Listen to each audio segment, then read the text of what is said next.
নমস্কার, কেমন আছেন সবাই? বৈশাখী অ্যান্ড অনি লাইফস্টাইলে আপনাদের অনেক অনেক ওয়েলকাম জানাচ্ছি। তো আজকে আমি আপনাদেরকে কাতলা মাছের একটা রেসিপি শেয়ার করব। তো আজকে আমি বানাবো কাতলা মাছের তেল ঝাল। তো চলুন এটা বানাতে কী কী লাগবে দেখে নিই।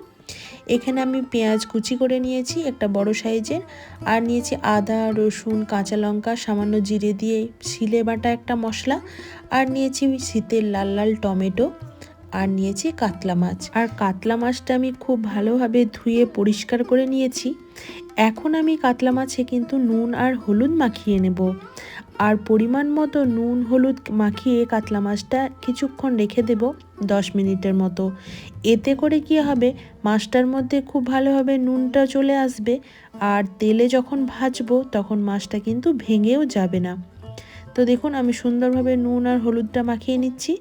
আর এই শীতে কিন্তু লাল লাল টমেটো দিয়ে যে কোনো রান্নাই খুব ভালো লাগে, তাও আবার শীতের পাকা টমেটোর সাথে যদি এইরকম একটা পাকা মাছের রেসিপি হয় তাহলে তো আর কোনো কথাই নেই।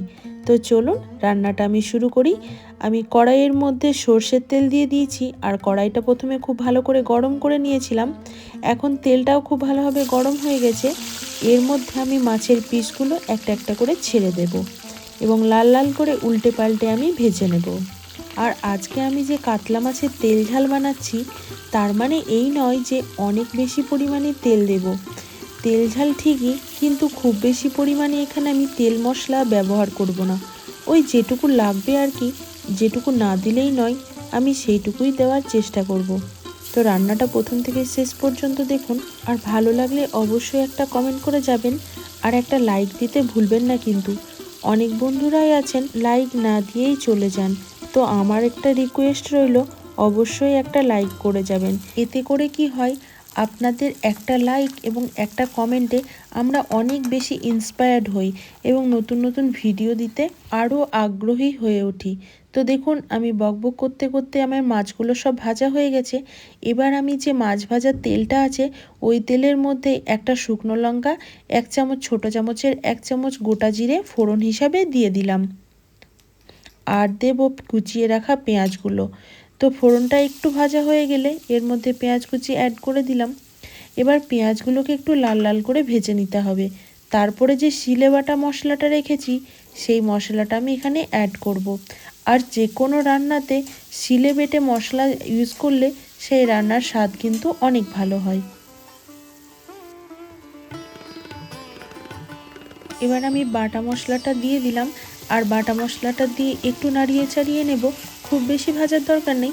তারপর এখানে কিছু গুঁড়ো মশলা ব্যবহার করব, যেগুলো রেগুলার গুঁড়ো মশলা হিসেবে ব্যবহার করি সেইগুলোই।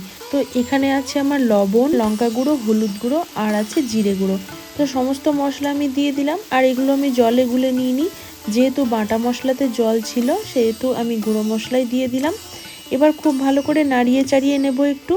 তারপর যে পাকা টমেটোগুলো কেটে রেখেছি সেই টমেটোগুলো দিয়ে দেব।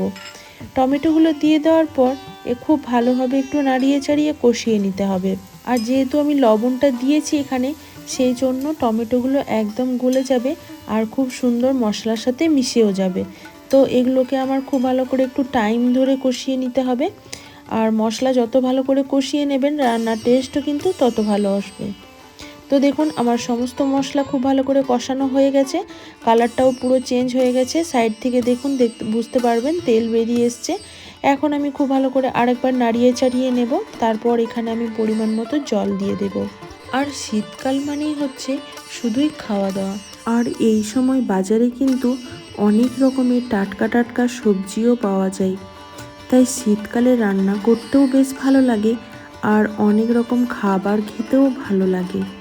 তো দেখুন আমার জল দেওয়া হয়ে গেল। ঝোলটা আপনি আপনার পছন্দ মতো রাখতে পারেন, তবে এটা একটু গামাখা গামাখাই করব রান্নাটা।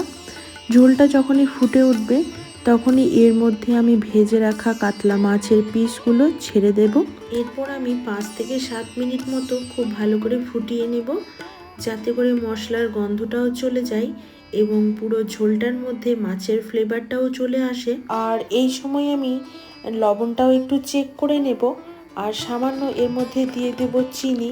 তো আমি বেশিরভাগ রান্নাতেই চিনি ব্যবহার করি, আমার কাছে টেস্টটা ভালো লাগে, নুন মিষ্টির ব্যালেন্সটা। আপনাদের যদি চিনিটা ভালো না লাগে দেবেন না, কোনো অসুবিধা নেই। আর আমার সামান্য লবণ লেগেছিল, তো সেটাও আমি এখন অ্যাড করে দিলাম। এবার খুব সামান্য পরিমাণে গরম মশলা অ্যাড করে এটা আমি নামিয়ে নেব। তো ঝোলটা আর গাঢ় হয়ে আসুক, তারপর আমি নামানোর আগে গরম মশলাটা দেব। আর আপনাদের কাছে যদি এই শীতকালে ধনিয়া পাতা থেকে থাকে তাহলে তো অবশ্যই দেবেন। আমার কাছে আজকে ধনিয়া পাতাটা শেষ হয়ে গেছিলো, তাই আমি দিতে পারিনি। কিন্তু আপনারা অবশ্যই এর মধ্যে ধনিয়া পাতা দেবেন, তাতে এর টেস্টটা আরও অনেক ভালো হবে।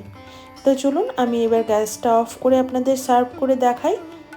তো আজকের আমার এই রেসিপিটা কেমন হয়েছে অবশ্যই আমাকে একটা কমেন্ট করে জানাবেন। ভালো লাগলে একটা লাইক করবেন, পারলে একটা শেয়ার করে দেবেন।